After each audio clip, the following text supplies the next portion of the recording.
So, uh, we are here definitely after the Oilers have clinched a spot in the Stanley Cup Finals. It is a rematch of a year ago where the Panthers won the Stanley Cup after being up 3-0, and then the Oilers coming all the way back, forcing a game 7, only to fall in that last game, didn't complete the reverse sweep.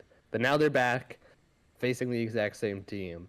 The teams are similar. The matchup is the same.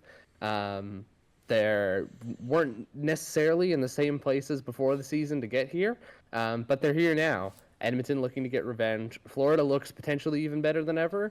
It'll be an interesting series, even if it's a matchup we've seen before. What are your thoughts going into this one? Honestly, it's the same series, but it really isn't. Is kind of the way I'm looking at it. Like you said, I think Florida's better than they've ever been. They've looked really, really dominant so far in the playoffs. I mean, making Carolina look the way they did. I know Carolina's cursed in the conference finals, but like Yeah, making Carolina look like that, the team that Carolina is incredibly impressive. Making their entire run to the finals, they made look easy, right? And Edmonton, it hasn't necessarily been the same. They've had their struggles, obviously, in the pipes. It took a little bit of time for Stuart Skinner to get going. Now he's playing very well. But that's obviously a little scary for the Oilers, whether or not Skinner can keep it up, obviously.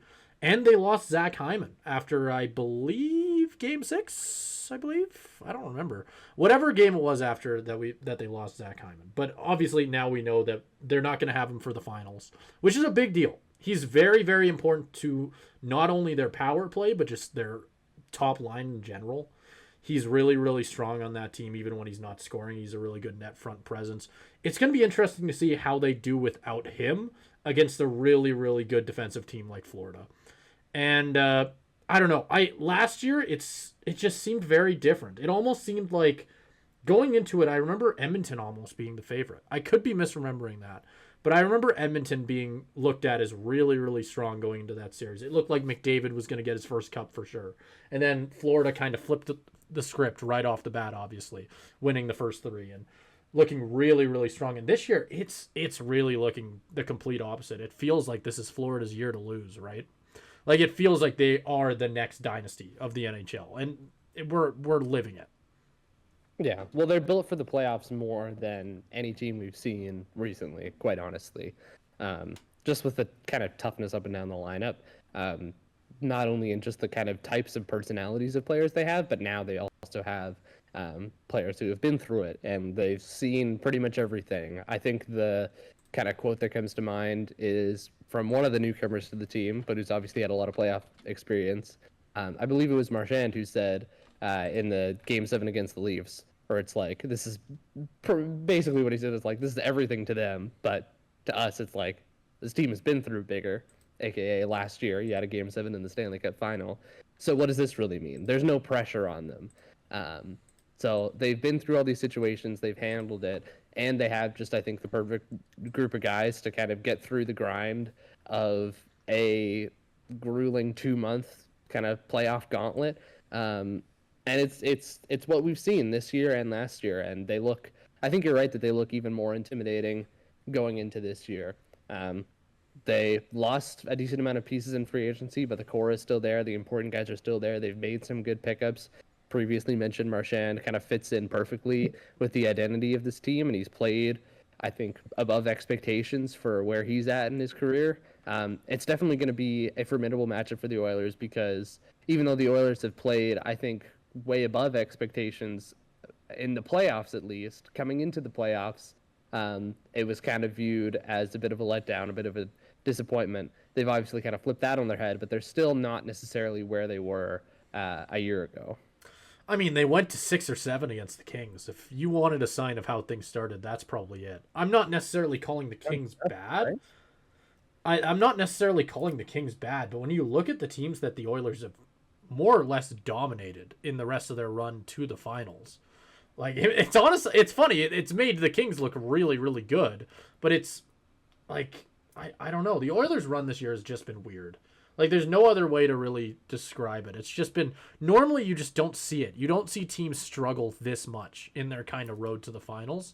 Like you'll see game 7s where it's just it's clear it's two good teams, right? But you won't necessarily see a dominant team go 7 against a team like the Kings, who are like, they're a maybe get through the first round if they're lucky team, right? It's not. It just doesn't happen. It doesn't happen very often, and Edmonton's just been weird. Like they're a hard team to describe this year because they've really just, I guess, just. I don't even know. Undeniable, I guess, is the word I'd use, where a lot of things have gone against them, and it's really looked like this shouldn't be their year, but they've put it together anyway. They've put it up together against the odds, right? And now they're back. Sorry, go ahead. I think it's a couple different things with that in terms of the undeniable part of it. I think one is Draisaitl and McDavid. I think they're going to will this team as far as they can possibly go. I think it was in the Kings series where Draisaitl was just so pissed, goes down and scores a goal, barely even celebrates because he's just like, "Fuck this shit! Like this doesn't matter anymore." It's what's round one? Yeah, exactly. And then there's also the clip that's been going around with the Game 1 loss against the Stars, where you just see McDavid and Draisaitl look at each other on the bench and just give the look of like disgust. And then from there, I think since then they'd obviously won however many in a row and outscored the Stars. It was something insane by like 9 goals in the next 3 games or whatever. So I think that's part of it. I think the other part of it, like you kind of mentioned earlier, is the goaltending. Stuart Skinner kind of reviving himself. He's a bit of a Jekyll and Hyde character. A little bit. You have Skinner be benched. Pickard comes in, but then Pickard gets injured. So it's kind of like, oh, what's going to happen? But then Skinner comes out and plays to form potentially better than we've ever seen him. And has had some incredible shutout performances where he's just kind of like, nothing's getting past him. That's the thing with goaltending. Sometimes these random goalies who you wouldn't think to be stars or anything close to that just turn into the best goalie in the league for a night, and sometimes that's all you need. So they are a bit of a weird team because there's, I think, a bunch of different things at play. I think a lot of the supporting cast maybe isn't quite as good as it was before.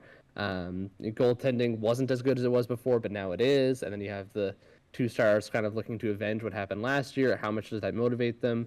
They're kind of just like, if the Panthers are a well-oiled machine where it's just like, we've been here before, step by step by step. The Oilers are just like bringers of chaos at this point, where there's everything could change in a second. They could look like the best team in hockey, or Stuart Skinner could implode and they lose by 7. And like McDavid screaming at everybody in the locker room again. Like, who knows where it could go? And I think it'll be really interesting because it's two kind of like opposite. I wouldn't even say opposite, but like kind of diametrically on the other side of each other, where the Panthers have kind of built this from the ground up.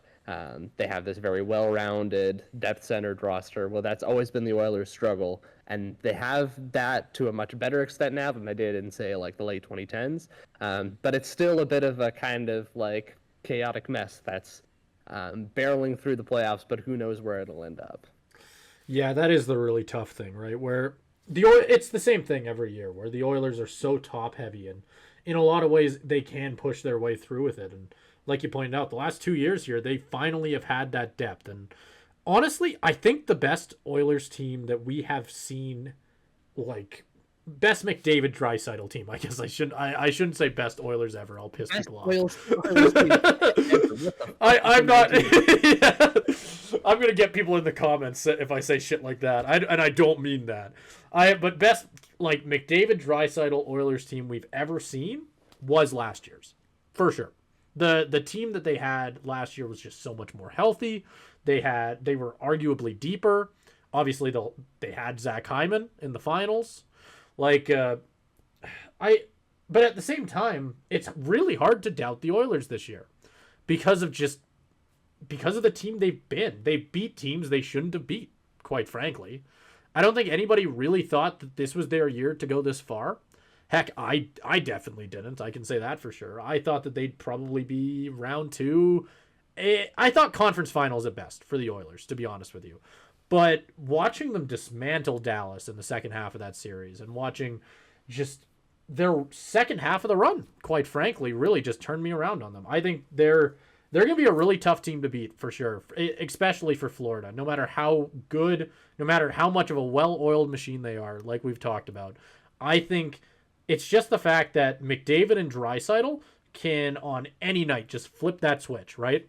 And that's hard to keep up for any team. No matter how good defensively, no matter how deep, you need to outscore the Oilers, and there is not very many teams I can think of that can do that. Just period.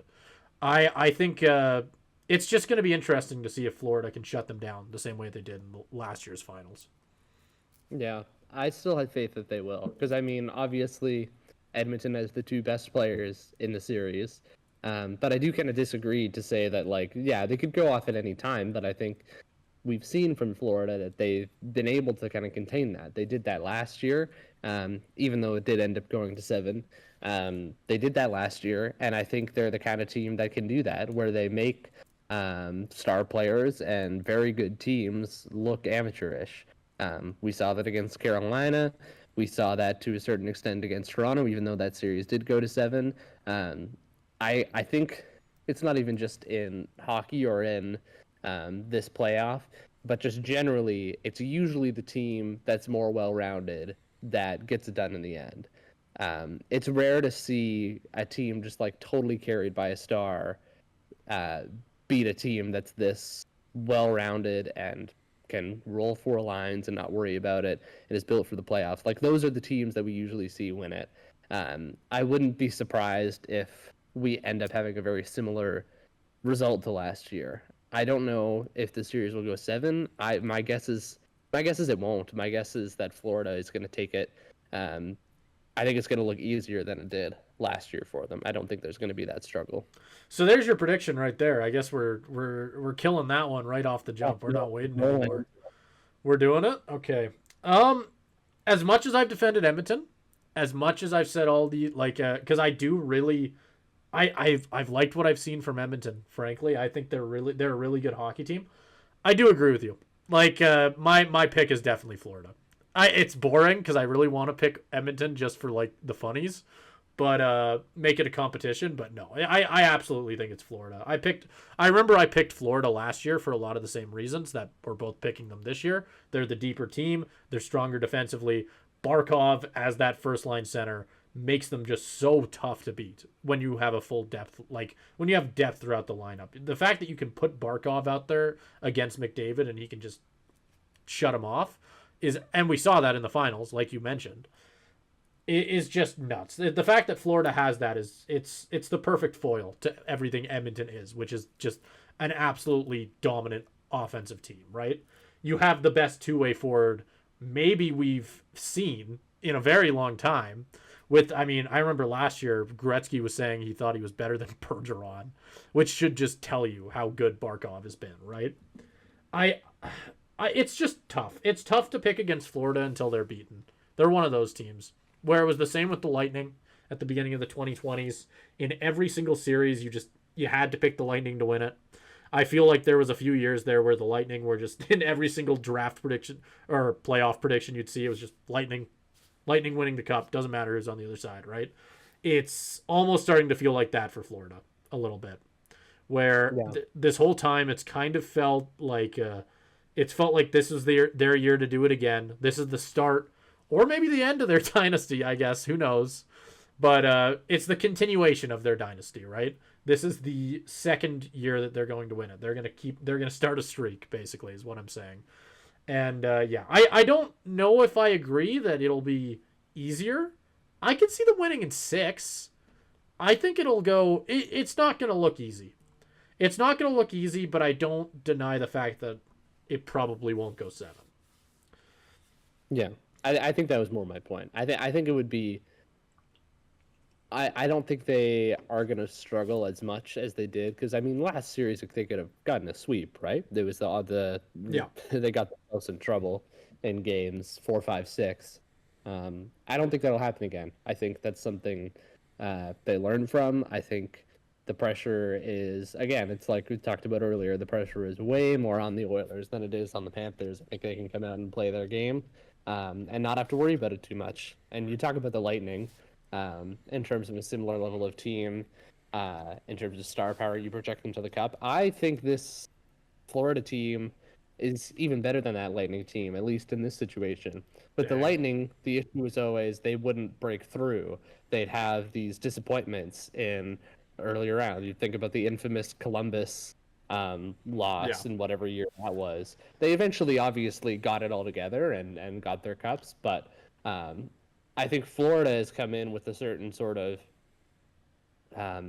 like cohesiveness that I don't think that it took that Lightning team at least a lot longer to get to. So this Florida team is a little bit scarier in that way to say.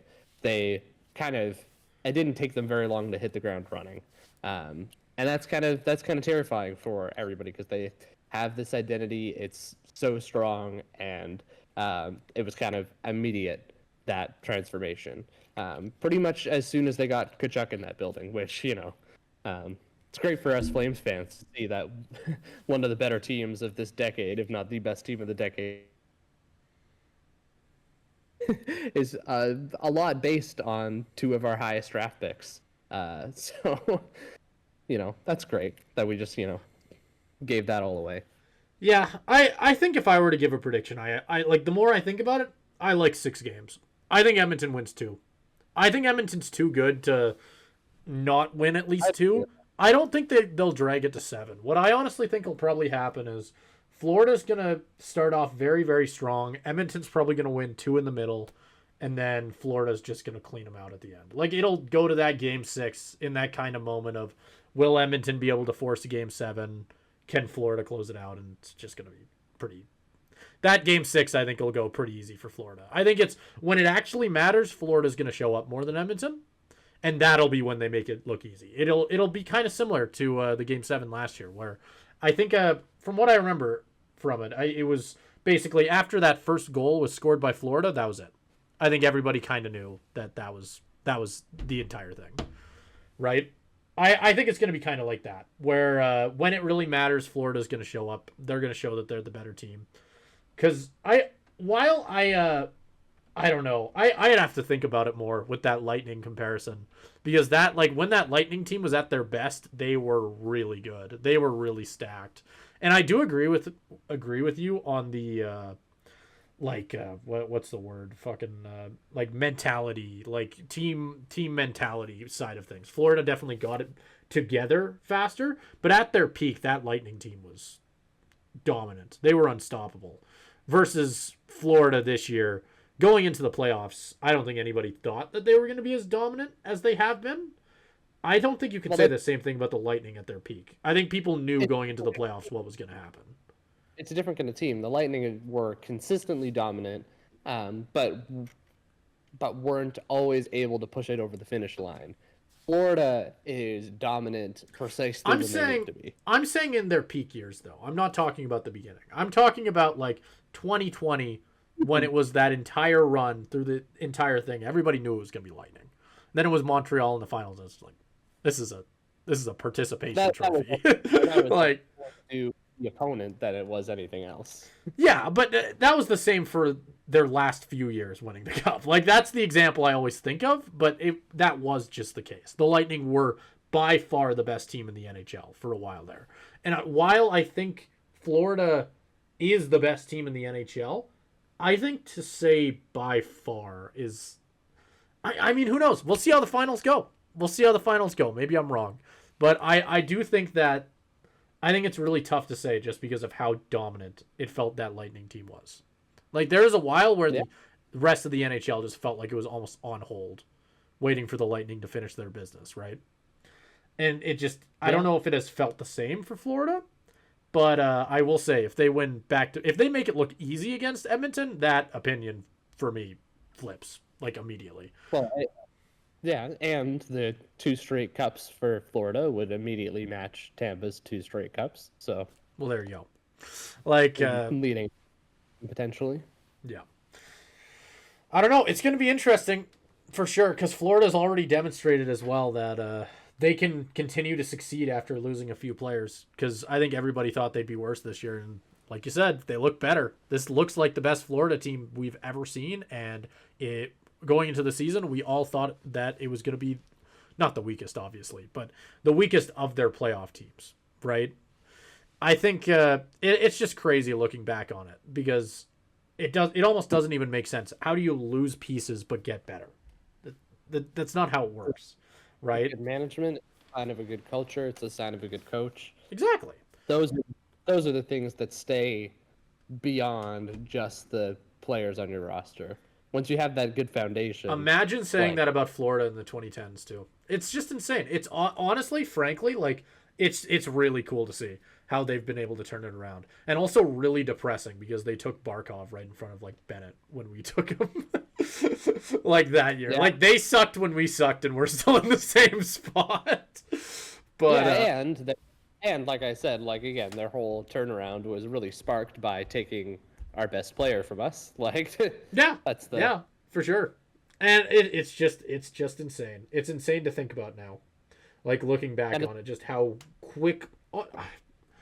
quickly it's felt like they've just completely changed their like entire room, entire building. Like they went from the joke of the NHL to arguably the comparison I was thinking in my head when you were talking about them as like a well-oiled machine is the early 2000s San Antonio Spurs almost, where it's this defensive juggernaut that's got like an absolutely incredible just team behind it, tons of depth. Just every single year you knew that they were going to be a problem. And that's what it seems like Florida's turning into. Yeah. No, I would agree. And yeah, and it's I think it's partially because they embraced what Calgary couldn't, and the attitude that Tkachuk had, and the attitude that Sam Bennett would bring to the playoffs. Turns out it can be a party every night. Exactly. It's just this uber competitive. You're going to drive your team to the finish line. You're going to play it to the bell, and Calgary didn't want to do that, but Florida signed up for it, and look where it got them. Bennett and Tkachuk are, I think, you talk about that culture, I think those are probably the first two players I think of. Turns out physicality wins in the playoffs. Who could have seen that one coming? Yeah. Crazy. Not us, apparently. Yeah, just insane. I mean, it is really incredible what they've been able to do, for sure. I mean, we're talking like they've already won. We're kind of, yeah, who knows? I think we're definitely showing our hand, for sure, on what we think's going to happen in this finals. Do you want to give a game prediction? I don't know if you properly gave one. I said 6. I agree with you. I would agree and say 6. Okay. Trick Play's prediction is 6. Florida and 6. You know, Oilers fans who have been listening to us just like bask in the Panthers winning the cup for the last 10 minutes. I played Oilers devil's advocate. I still think they're a very good team. They're not Florida's not unbeatable. I would say they made it this far for the last 2 years and have the best two players in the world, like obviously. But what I will say in their favor is that because we both picked Florida, Edmonton is totally going to win now. That's just how it works. That's true. I mean, last year we went split, so at least one of us was going to be right, but there is the potential of that this year, I guess. Yeah. That's usually what happens. So, congrats, Oilers. Yep. Congrats, Oilers.